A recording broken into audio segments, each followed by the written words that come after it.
క్రీస్తునందు ప్రియమైనటువంటి ప్రియ దేవుని సంగమా, మన ప్రభును రక్షకుడైన యేసుక్రీస్తు పరిశుద్ధ నామంలో మీ అందరికీ శుభాలు, వందనాలు తెలియజేస్తున్నాను.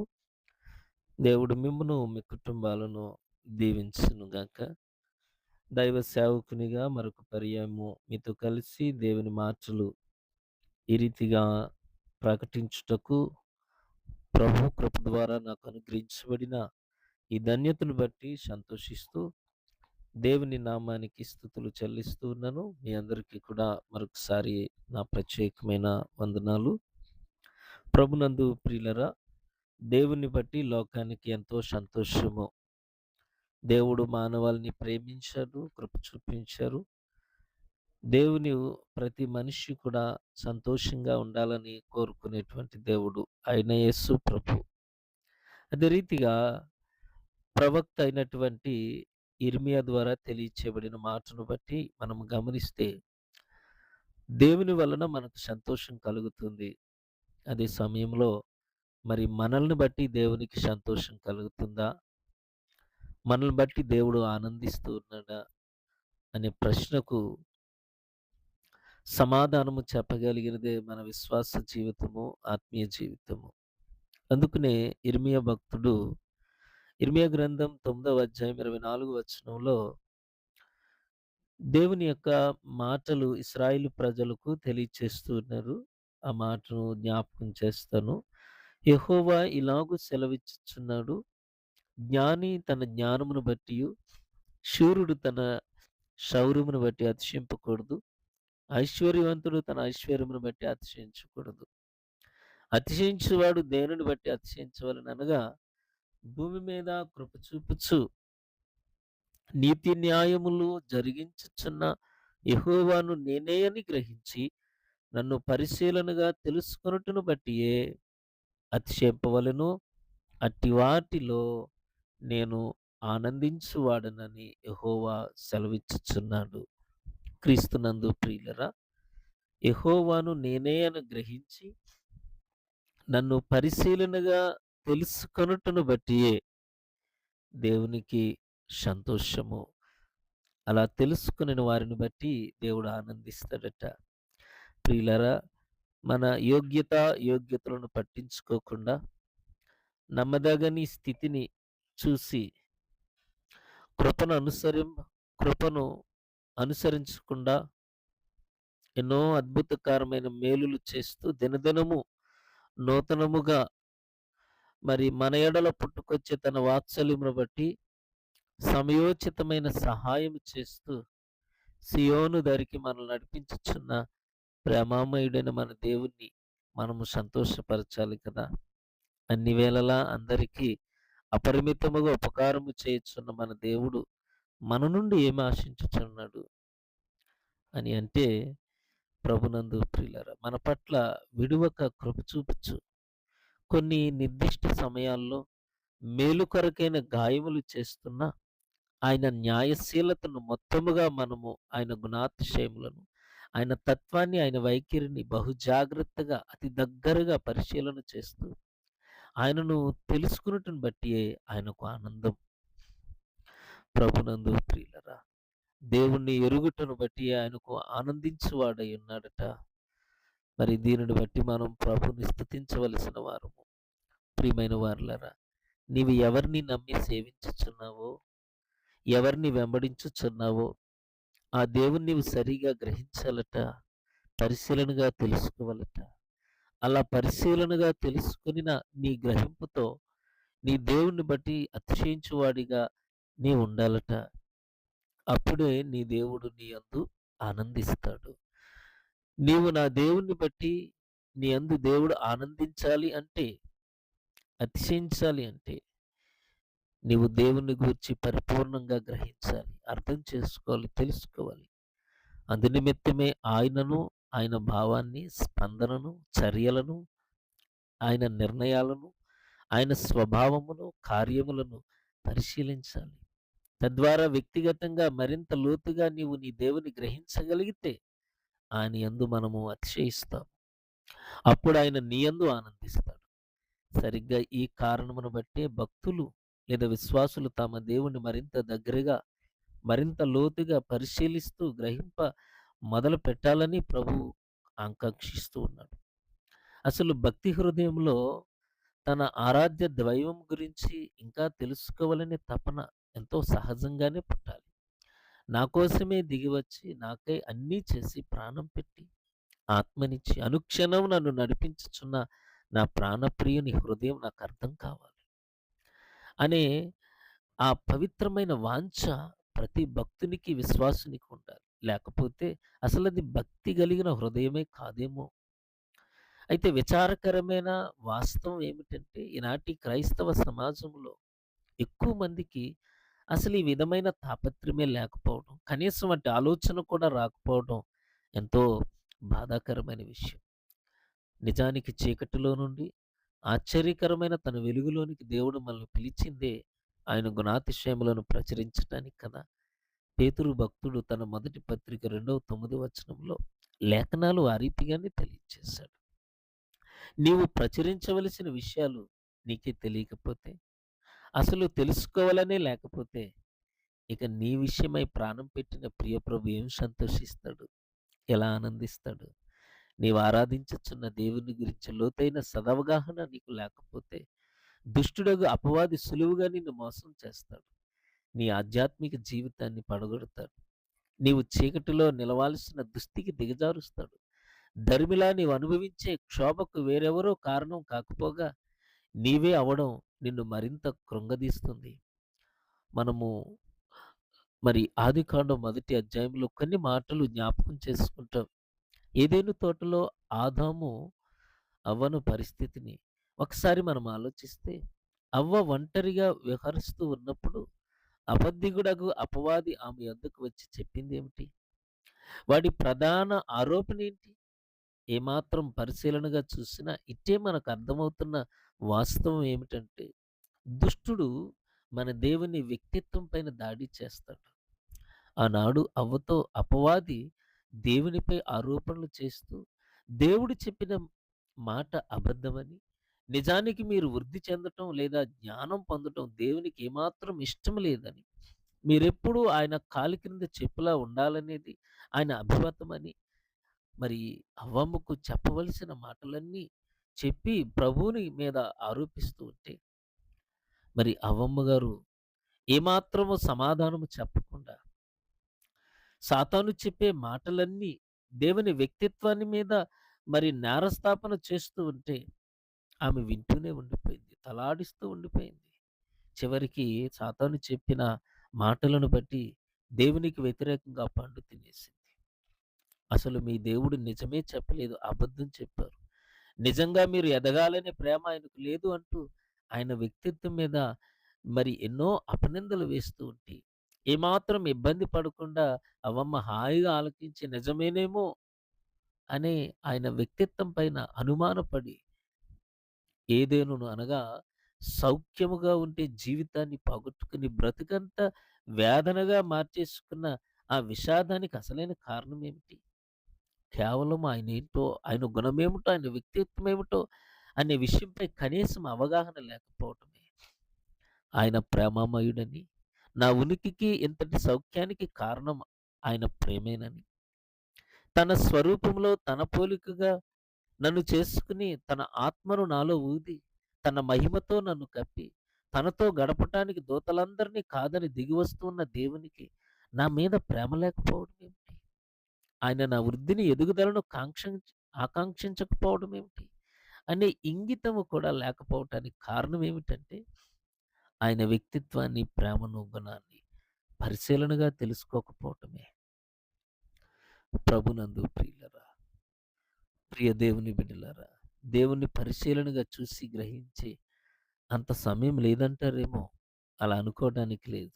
అసలు అవకాశం లేదు. ఎందుకంటే దేవుని వ్యక్తిత్వాన్ని అనుమానించి, దేవుని తోటలో నుండి గెంటి వేయబడక ముందు ఆదాము, అవ్వలు ఏదెనులో కనీసం ఒక 100 సంవత్సరాలైనా ఉండే ఉంటారు. ఆ తరువాత ఈ దుస్సంఘటన చోటు చేసుకుంది. అయితే ఈ విషాదానికి ముందు దాదాపు 100 సంవత్సరాల కాల వ్యవధిలో దేవుడు ఏదెనులో వీరికి తనతో నడుచు భాగ్యమును, సహవసించు భాగ్యం ఇచ్చిన వారు దానిలో ఆనందించరే గాని, అంతటా అలౌకిక ఆనందకర్తయగు దేవుని గ్రహించే ప్రయత్నం బొత్తిగా చేయలేదు. అలా దేవుణ్ణి తెలుసుకునే, గ్రహించే ప్రయత్నం పరిశీలనగా చేయకపోయినందునే ఎంతటి భారీ మూల్యం చెల్లించుకోవాల్సొచ్చినదో మనము ఆదాము, అవ్వల జీవితాన్ని గురించి జ్ఞాపకం చేసుకుంటాం. ఈనాడు కూడా అనేకమంది క్రీస్తు విశ్వాసులు జీవితంలో వస్తున్న కొండలు, లోయలు, అనుభవాల్లో భక్తుల విశ్వాసం, దేవుని మీద ఉండే ప్రేమ, కృతజ్ఞత కూడా భారీ హెచ్చుతగ్గులకు గురి అవుతూ ఉండటం కారణం. తమ దేవుని సరిగా ఎరిగిన వారుగా, గ్రహించిన వారుగా వారు లేకపోవటే వీటన్నిటికీ ప్రాముఖ్యమైన సంగతి. ప్రభునందు ప్రియులరా, పేతురు రాసిన మొదటి పత్రిక 4వ అధ్యాయము 16 వచనంలో భక్తుడు మాట్లాడిన మాటను మీకు జ్ఞాపకం చేస్తాను. 4వ అధ్యాయం 16లో ఎవడైనను క్రైస్తవుడైనందుకు బాధ అనుభవించిన ఎడల అతడు సిగ్గుపడక ఆ పేరును బట్టి ఆ దేవుని మహిమపరచవలెను. తీర్పు దేవుని ఇంటి యొద్దే ఆరంభమగు కాలము వచ్చి ఉన్నది. అది మన యొద్దే ఆరంభమైతే దేవుని సువార్తకు అవిధేయులైన వారి గతి ఏమవును? దేవుడుని తెలుసుకునే ప్రయత్నము, ఆయన మాటలను గ్రహించే ప్రయత్నం మనము చేయవలసిన వారము. అగ్ని వంటి మహాశ్రమ రానున్న దినాల్లో క్రైస్తవునికి ఎదురైతే క్రీస్తుని విడిచిపెట్టి వారంటే ఎవరైనా ప్రభునందు ప్రియులరా ఉన్నారంటే బలహీనపడి లోకముతో, లయకర్తతో రాజీ పడిపోయేవారంటూ ఎవరైనా ఉంటే వారు ఖచ్చితంగా తమ దేవుని గురించి సరిగా ఎరగని వారు, గ్రహించని వారై ఉంటారు. అదే ఆ శ్రమలో నిలిచి గెలిచేవారు ఎవరు అని చూస్తే ఖచ్చితంగా తమ దేవుణ్ణి పరిశీలనగా తెలుసుకొని గ్రహించిన వారే. దేవునికి స్తోత్రం కలుగునుగాక. ఆ దినాన శిష్యులు తుఫాను గడియలలో యేసు ధోనిలో నిద్రించుచున్నందున ఎంతో కలవరపడి ప్రభు దగ్గరికి వచ్చి, మేము నశించిపోవచ్చున్నాము, నీకు చింత లేదా అంటూ ఆక్రోశించారు. నిజానికి ఆ అపాయ సమయంలో ధోని మునిగిపోతే మరణం మొదట సంభవించే అవకాశాలు ఎక్కువగా ఉన్న చోటు యేసు ప్రభు పవలించారు. అంటే జై ఆయన సేద తీర్చుతున్నాడనే దానికంటే మరణాన్ని ఎదుర్కొనటానికి ఆయన మరణ ముఖద్వారాన కావలి ఉన్నాడన్న సంగతి వారు కనీసం గ్రహించలేదు. ఆయన వారిని గూర్చి చింతించుచున్నాడు గనుకనే మరణ ద్వారాన కావలి ఉండి మరణానికి అడ్డుపడి అది తన శిష్యులను తాకకుండా, చేరకుండా మిక్కిలి కీలకమైన భారాన్ని భుజాన వేసుకుని వారిని సంరక్షిస్తూ ఉంటే వారు ఏమాత్రము కూడా ప్రభువుని గురించి ఆలోచించకుండా నీకు చింత లేదా అంటూ తాము భయపడిపోతూ దేవుణ్ణి ఎంతో బాధపెట్టారు. అందుకే దేవుడు ఒకరు నన్ను పరిశీలనగా తెలుసుకున్నప్పుడు నేను ఆనందిస్తానని మాట్లాడుచున్నాడు. మాతో ఉన్న దేవుడు సృష్టికర్త, సర్వోన్నతుడైన దేవుడని గ్రహింపు వారికి లేకపోవటం బహు బాధాకరమైన విషయం. ప్రభునందు ప్రియులరా, మరొక వ్యక్తి బాప్తిస్మిచ్చు యోహానులా నిరాకటంకంగా వాడబడుతున్నప్పుడు, అన్ని బాగున్నప్పుడు యేసును ఒకలా భావించి, అభిమానించి, చెరలోనికి వెళ్ళేసరికి తనకెలాంటి ఉపకారం జరగకపోయేసరికి, చిత్రంగా యేసు మీద ఉన్న నమ్మకం, ఆశలు, అభిప్రాయాలన్నీ మారిపోయినట్లు, అన్ని వేళలా యేసును ఒకేలా ప్రేమించి, ఆరాధించి, వెంబడించగలగాలి అంటే ఆయన ఎలాంటివాడు? అసలాయన ఏమిటి? ఆయనకు ఉన్నటువంటి స్థితేమిటి? ఈ అన్ని విషయాల్లో మనకు సరిగ్గా తెలిసి ఉండాలి. లేకపోతే ఆయన మీద ఉన్నటువంటి భక్తి, ప్రేమలు తారుమారైపోయే ప్రమాదం ఉంది. ఎలాంటి వాడో తెలుసుకోవాలని మనం ప్రయత్నం చేయాలి. దానికి ఆరాటపడాలి. నిరంతరం పోరాటం మనలో ఉండాలి. ఆయన మీద నీకున్న అభిప్రాయం పరిస్థితులను బట్టి మారిపోకూడదు. అసలు ఆధ్యాత్మిక జీవితంలో దేవుని పైన ఉన్న అభిప్రాయాలు తరచూ మారిపోవడమే బహు అల్పతత్వం అనిపించుకుంటుంది. మరొక ఉపమాన రూపంలో జ్ఞాపకం చేసుకుంటే, పక్షిరాజు వలె గూడిరేపి తన ప్రజలను రెక్కల మీద మోసి నడిపించే దేవుని ఉన్నతమైన ఉద్దేశం. ప్రేమగల మనస్సు ఎరుగని, గ్రహించని ఇశ్రాయేలు ఐగుప్తు నుండి విడుదల పొందినప్పుడు ఎర్ర సముద్రం మీదుగా అరణ్య మార్గాన వాగ్దాన దేశమునకు వెళ్ళమని చెప్పినప్పుడు నిజంగానే ఎంతో అభ్యంతరపడ్డారు. అనవసర ప్రయాస అనుకున్నారు. అలాంటి అభిప్రాయంతో వారు బయలుదేరి వెళుతుండగా ఎర్ర సముద్రం అడ్డుగా వచ్చింది. వారి యొక్క అసహనం కట్టలు తెంచుకుంది. ఎదురుగా ఉన్న ఎర్ర సముద్రాన్ని చూచి చాలా దిగులు పడ్డారు. ఈలోపు ఐగుప్తు సేనలు తమను తరుముకుంటూ రావడం చూసారు. అంతే. అభద్రతా భావం వారిని నిలువెల్లా వణికించేసింది. దేవుడెందుకు ఈ సముద్రం అడ్డుగా ఉందని తెలిసి ఈ దారిని తీసుకురావాలి? ఇప్పుడు తరుముచున్న ఫరో సైన్యం తప్పించుకునేదెలా అంటూ భయాందోళనతో సగం చచ్చిపోయినట్లు ఉంది వారికి. అయితే దేవుని ఉద్దేశ్యం వారిని క్షేమంగా అవతలి ఒడ్డున చేర్చటమే కాదు. 4 సంవత్సరాలుగా తరుముతున్న శత్రువు మరెన్నటికినీ లేకుండా సముద్రములో వారిని చంపటమేనని వారికి తెలియదు గనుక ఎంతో ఆందోళన పడ్డారు. దేవుణ్ణి ఆవేదనకు గురిచేశారు. వారు గాని సాధారణ మార్గంలో ప్రయాణం చేస్తే వారెప్పటికీ కూడా ఐగుప్తు సేనల నుండి ప్రమాదమే వారు ఎదుర్కొని ఉండేవారు. ఆ శత్రువు మరెన్నటికీ కనిపించకుండా నాశనమైపోవాలి అంటే ఈ సముద్ర మార్గం గుండా తన ప్రజలను నడిపించాలి. వారిని తరుముకొస్తున్న శత్రువుని చంపివేయాలి. దేవుడు ఎరుగని వారి ఇలాంటి అభద్రతా భావంలోనికి వెళ్ళిపోయారు. వారిని దేవుణ్ణి గ్రహించి నిమిత్తం పరిశీలనగా ఆయనను వెంబడించిన వారు ఇలా ఇబ్బంది పడతారు. దేవుణ్ణి బాధ పెడతారు. అందుకే ఆయనను గ్రహించి పరిశీలనగా తెలుసుకొని దేవుణ్ణి సంతోషపరిచేవారిగా ఉండాలి. సమస్యలు వస్తాయి. కానీ మన దేవుడు ఎటువంటి వాడో మనకు తెలిస్తే వాటన్నిటిని మనం ఎదుర్కోగలుగుతాం. ప్రభుతో మనము కలిసి ఉండగలుగుతాం. ప్రభునందు ప్రియులారా, యొర్దానులో యేసు బాప్తిసం పొంది ఒడ్డుకు రాగానే తండ్రి అంతగా పరవశించి తన్ను ఆనందించుచున్నావని ప్రకటించటాన్ని గమనిస్తే యేసు యోహానుతో మాట్లాడుతూ అతని అభ్యంతరాలను అంగీకరించక ఒకే ఒక మాట చెప్పాడు. ఏమిటంటే, ఇలాగు చేయుట తండ్రి చిత్తము అని. దేవునికి స్తోత్రం. హల్లెలూయా. ప్రజలేమనుకుంటారు? అసలు నీ మనసులో ఏముందని కాకుండా తండ్రి చిత్తమును గూర్చి చింత ఎవరిలో ఉంటుందో వారిలో ఆయన ఆనందించువాడై ఉంటాడు. యేసు ప్రభు బాప్తిసం తీసుకుంటున్న సమయంలో ప్రభువారిని అడుగుతూ ఉన్నారు, నాయన నీ చేత నేను బాప్తిసం పొందవలసి ఉందంటే తండ్రి చిత్తం ఇది. తండ్రిని గురించి కుమారునికి తెలుసు. అందుకనే కుమారుని బట్టి తండ్రి ఎప్పుడూ ఆనందిస్తాడు. మనల్ని బట్టి కూడా దేవునికి ఆనందము. దేవుని చిత్తాన్ని ఆయనను గురించి మనము తెలుసుకొనుటలో అంటే దేవుడు ఏమనుకుంటున్నాడు, ఏమి కోరతాడు, ఏమి చేయమంటూ ఉన్నాడు, అది మొదట ఆ విషయమై తెలుసుకునే ప్రయత్నం చేయడం అంటే ఓ విధంగా దేవుని తెలుసుకునే ఒక ఉన్నత ప్రయత్నం కిందకి వస్తుంది. అందుకే తండ్రి ఎంతగానో సంతోషించాడు. మరొక సంఘటనను జ్ఞాపకం చేస్తాను. మండుచున్న పొద వద్ద మోషేను మనం పరిశీలిస్తే దేవుడు తానెవరో స్పష్టంగా పరిచయం చేసుకున్నప్పటికీ మరలా మోషే ఇశ్రాయేలీయులు అడిగితే ఏం చెప్పాలంటూ తన పేరు తెలుసుకునే ప్రయత్నం చేస్తాడు. ఏమాత్రం ఆయన విసిగిపోలేదు కానీ ఎంతో ప్రేమతో బదులిచ్చాడు. ఎందుకంటే తనను తాను ప్రత్యక్షపరుచుకున్నట్లో, బయలుపరుచుకున్నట్లో ఆసక్తి కలిగిన దేవుడు. తనను గూర్చి తెలుసుకోవాలి అనుకునేవారి యందు నిత్యముగా సంతోషించేవాడు. ప్రభునందు ప్రియులారా, తరువాత కూడా ఎన్నో రుజువులు కోరిన, సన్నిధిని కోరిన, మహిమను చూపించమని కోరిన సంతోషంగా సమ్మతించి అనుగ్రహించి తాను ఆనందించేవాడు మన దేవుడు.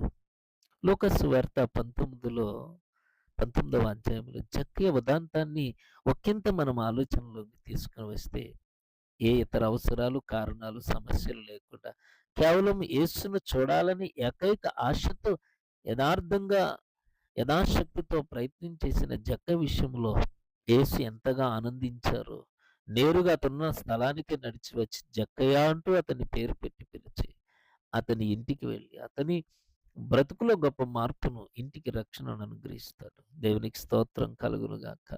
హల్లెలూయా.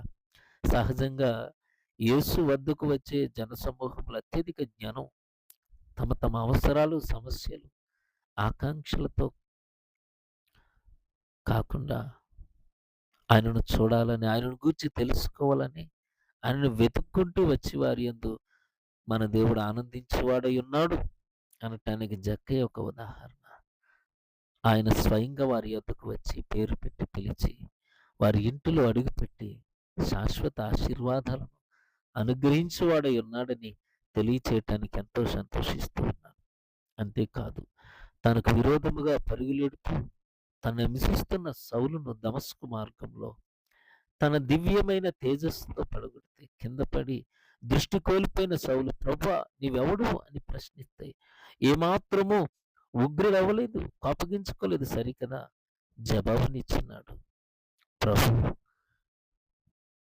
ప్రభువా అని అనడంతో సౌలుకు ఆ వెలుగు దేవుడే అని అర్థమైన, అంతకు మించి ఆయనను గురించి ఏమీ తెలియదు గనుక నీవెవడు అనే ప్రశ్న ద్వారా నీ గురించి తెలుసుకొనగోరుచున్నాను అని ఆకాంక్షను వెలిబుచ్చాడు.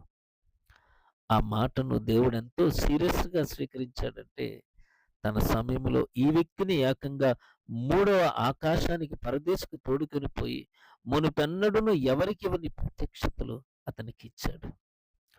ప్రియ దేవుని బిడ్డలారా, సౌలును చేర్చుకున్నాడు పౌలుగా, అబ్రామును చేర్చుకున్నాడు అబ్రహాముగా.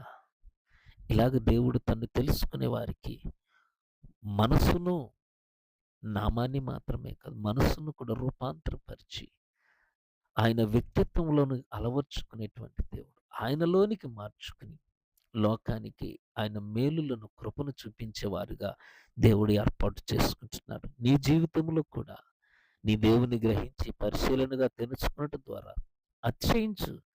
తద్వారా నీ దేవుని ఆనందింపచేయి. పరిశుద్ధాత్మ దేవుడు మనకు సహాయం చేయను గాక. ఆమేన్. ఆమేన్.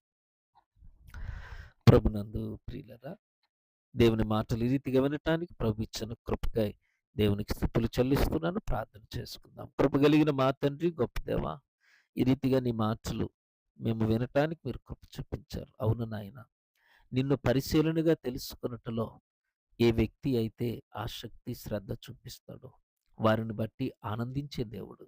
నిన్ను ఆనందింప చేయటానికి నీ వాక్యాన్ని తెలుసుకుంటూ అందులో ఉన్న సత్యాలను గ్రహిస్తూ నీలో పరిపూర్ణంగా ఆధ్యాత్మికంగా ఎదగటానికి ప్రతి బిడ్డకు నాయన నీ సహాయమును అనుగ్రహించి బలపరచండి. కుటుంబ అవసరాల్లో ఉన్న బిడ్డలను ప్రభా నీ కృప చేత నింపి సకల ఆశీర్వాదాల చేత దీవించి సంఘ పరిచర్యలను ఆశీర్వదించి ఆత్మల రక్షణ కొరకు ప్రయాసపడే ధన్యత నాయన క్రైస్తవ విశ్వాసులకు అనుగ్రహించి బలపరిచి మేలు చేయమని యేసునామమున ప్రార్థించి వేడుకుంటున్నాము తండ్రి.